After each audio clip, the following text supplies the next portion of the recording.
Hi, how are you? This is Daniel, and I want to talk today about the studying in Australia trap. Australia is one of the most popular countries in the world to travel, to visit, and also to immigrate to. In fact, in the Western world, Australia, New Zealand, and Switzerland boast pretty much the highest immigration rates in all the West, at around a third of the population, which means that about a third of the population in Australia, living in Australia right now, was not born in Australia. In comparison, the US, which is known for having a lot of immigration as well, is less than half that. It's around 15%. So you can see that Australia is a really, really popular country, and for many, many reasons. Australia has a absolutely wonderful climate, weather, which is something that it's actually rare in developed countries. Normally, let's say if you go to Europe, you kind of have to choose between good weather and good salaries, and that's not the case for Australia at all. It's got one of the highest salaries in the world, even when compared to some northern European countries, and it's got like absolutely beautiful natures, uh, beautiful nature, beautiful beaches, really nice, just nice vibe, weather, climate to live in. South of Sydney, here in Victoria, here in Adelaide, it might be getting a little bit cold in the winter, but not like in comparison to like Europe or most of North America.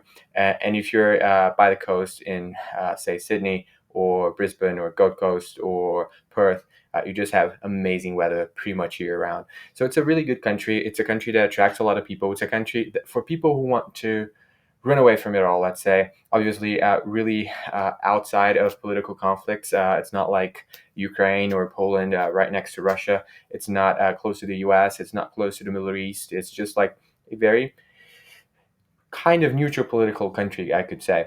And a lot of people come here, and obviously, one of the easiest ways to come to Australia is through education, through student visa. Australia is pretty strict on who it lets in and who it doesn't let in. It's got out of the developed world one of the lowest indexes of illegal immigration because it's an island. It's really hard to get to Australia. It's really hard to get to New Zealand, and you're pretty much coming here either by boat or by plane, most likely. Unlike, for example, the U.S. and most of Europe, if not all of Europe, where it's much easier to navigate around to cross borders. And so, illegal immigration is actually a minor problem in Australia. So people come here normally as students, and they could come to study English, which is very, very common for a lot of Latinos, for some Europeans, for a lot of Asians as well. Or they could come here for some sort, well, they could do their bachelor's as well. But there's also a sort of vocational education, which is a sort of associate degree, I guess, something along the lines of the American associate degree, where you're studying for maybe 6 months, maybe a year, up to 2 years, and you're not going as in depth as let's say, a bachelor's, but you could uh, ease yourself into university education, into your bachelor's, or you could even just go out and work. And I'm going to tell you that if you're thinking of going to Australia on this sort of visa, you might be falling for a trap. Now, don't get me wrong, I absolutely love Australia. I've been here for nearly 10 months now. It's one of the best countries in the world, no doubt about it. And if you're just wanting to come for 6 months or a year to explore a little bit, to travel, to have the good weather, to have fun, Australia is absolutely the country for you, and you should come on a student visa, and it's going to be all right. In fact, it's going to be even better because in general, schools in Australia are pretty soft. They're pretty easy. Australia, from a lot of talking that I've done, having lived here so long, having worked a lot of immigrant jobs, having talked to a lot of people who come to Australia, who try to immigrate to Australia, one thing you're going to notice is it's not particularly hard to get through school, whether you're studying English, whether you're studying something else. It's not in the same level, let's say, as some American universities or some European universities, or even some Latino, Latin American universities, for that matter. So if that is your goal, that's a really good goal. But if you're coming with the intent of immigrating, you might be falling for a trap. And I'm going to explain why. The thing is, students, they have a limit of work hours. So if you're on holidays, you can work as much as you want. Obviously, if you're quote unquote studying, you're supposed to have a limit of 24, 25 hours a week, which is, I think they do 48 hours a fortnight. So you could work 40 hours in a week and then 8 hours the second week, and that would still be fine. Uh, I'm not saying that everyone follows that. There's a gazillion ways to go around it. There's cash in hand, there's just having an ABN and working different gigs with that.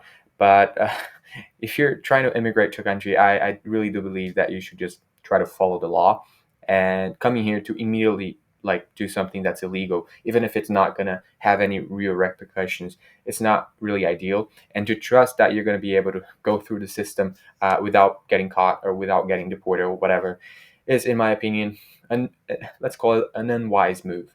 And so you're going to come here, you're going to have a work hour limit, you're going to be paying for a visa that's actually pretty expensive. I don't know exactly how much a visa is. I can have a look a little later in the video, but it's going to be an expensive visa. It's going to definitely be an expensive flight unless you're in like New Zealand or something, because Australia is so far away. And then you're also going to have to pay for the course, which could be a few grand a year to 10 or 15, or even if you're doing a proper bachelor's, it could be up to 40,000 Australian dollars a year.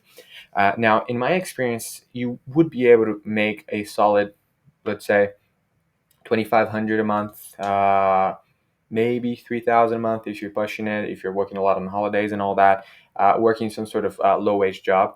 Obviously, not all jobs are going to accept students, especially if you're like an English student, for example. So you're going to be pretty much limited to staying in Australia and working some sort of waiter job or bartender or barista or whatever, which is a good paying job in the sense of Australian wages, even minimum wages are really good, but it's not going to be something that you can save a lot of money like with. And you would if you wouldn't have to pay for the visa, if you wouldn't have to pay for the course. But if you come on a visa and then you're paying for the course, and then you're paying for your second visa maybe, and then you're paying for your second course or your course extension, and then maybe some occasional traveling around.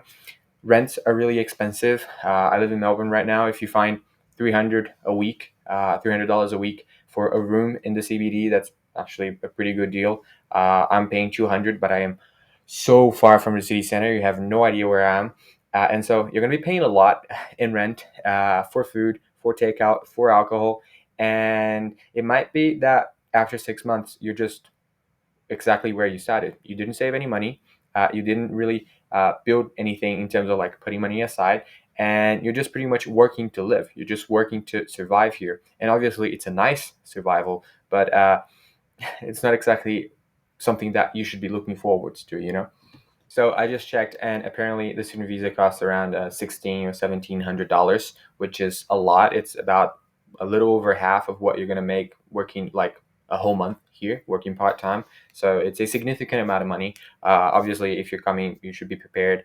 You should have some money saved. I think you're meant to have some sort of like $5,000, something like that, like to be able to actually get in. Not that they check, but let's say you come here, and let's say you're paying for study, you're paying for the visa, you're paying to live, which is a pretty high cost of living. You're limited in your work hours. Even if you weren't, you're at least supposedly going to actually study, you're going to actually go to your course. And if you're coming here to save money, that's going to be pretty much pointless. Now, you could argue that you're not going to save money now, but you're building towards immigrating. And I think that is the biggest trap, because I think a lot of people come here and they think that it's so much easier to immigrate than it actually is. Uh, some of the most successful stories of immigration that I've seen are people who qualify themselves outside of Australia, because by qualifying themselves outside of Australia, first, they don't have to pay high non-domestic fees for university because they were outside. Second, they get to get like a good work experience in their country, and then maybe they come here, they do a master's, they have some sort of like higher level student visa, or they come already on a skilled visa, temporary, or even permanent residency directly, at least back in the day. And most of the most successful stories of immigration to Australia have been in that way. Whereas most of the people who come here on student visas, I've seen them either give up, go back to the countries, not be able to adapt because they're constantly either working or studying or working full time, even though they shouldn't. Uh, I've had stories of bridging visas going on for like 8 months because visas are just keep getting delayed. And then let's say nothing of that happens, and you're maybe able to save a little bit of money, and you come here and you adapt yourself 100%, and you study something that they want, which is something big as well. Australia is much more focused now on practical skills, in the sense of like, if you're a plumber, if you're an electrician, if you're a carpenter, if you're a nurse, especially a nurse, if you're in aged care, they're gonna want you because most of the Australians, they're too busy studying arts degrees or whatever, and so they're gonna want you. But if you come here on a generic project management study, which is not even a bachelor's, it's probably, like I said, a vet or some sort of like vocational education where you're studying for 6 months or a year or 2 years. You're going to graduate. Maybe you're going to get a temporary visa for you to stay after graduation. But the probability that that diploma actually taught anything is actually really small. The probability that you manage to save money is pretty much insignificant. And after your year here, if you've just got that degree, the probability that someone's going to be willing to sponsor you is really, really low. In fact, the second group of immigrants that I've seen be successful here, other than people who just marry an Australian, I guess that works too. But most of those people are people who are willing to get on really bad jobs, restaurant managers, venue managers, working in hospitality, where you, in theory, get a contract for 38 hours a week, and you're in fact working 50, 55 hours a week, all for a very, very long process of permanent residency. You could also get regional work, and regional work is very interesting because you sometimes you don't need to be skilled at all. I was offered a position where I'd have to go to South Australia, 8-hour drive from Adelaide west, so direction Perth, and being in the middle of nowhere. And after 3 years, I could get PR. I could get a permanent residency. But then, of course, you look into it closer, and between bridging between my current visa and those this visa that would allow me to stay here for those 3 years, and then the bridging between that and the permanent residency, and then the citizenship requirement, and then the application, I could be looking at literally just living in the middle of nowhere for not 3, not 4, not 5, but more realistically 6 years before I actually could just leave, become a permanent resident, become a citizen, and go do whatever I wanted. And so if you're from a developing country, if you're from like a poor country, if you hate your home country, if you're absolutely sad in Australia, maybe, and I say maybe, this could be worth it if you're willing to go that really, really hard path. But if you're here and you come on some sort of temporary study that isn't really a bachelor's, that's something easier to do. And that's also a lot more affordable. If you come and you're studying something really generic like business, I've seen so many Uber drivers who study business, especially people from India. They come here, they do a proper bachelor's, they pay probably $40,000 a year for 3 years, so like over $100,000, to then after that graduate and become Uber drivers. That is a trap. It's really risky, and I would advise you to think twice before you think that you're going to be able to come here and get a PR within a year or two, or immediately after study. Uh, from a good amount of experience and talk and conversation here, it's much, much harder than it seems. And it's not Australia's fault, but you do need to be aware there are good opportunities, but especially if you're not exactly what they need, it's going to be hard for you to stay unless you're absolutely willing to adapt. But yeah, I think I'll leave the conversation as it is. It's already a pretty long video. So I'll see you guys around.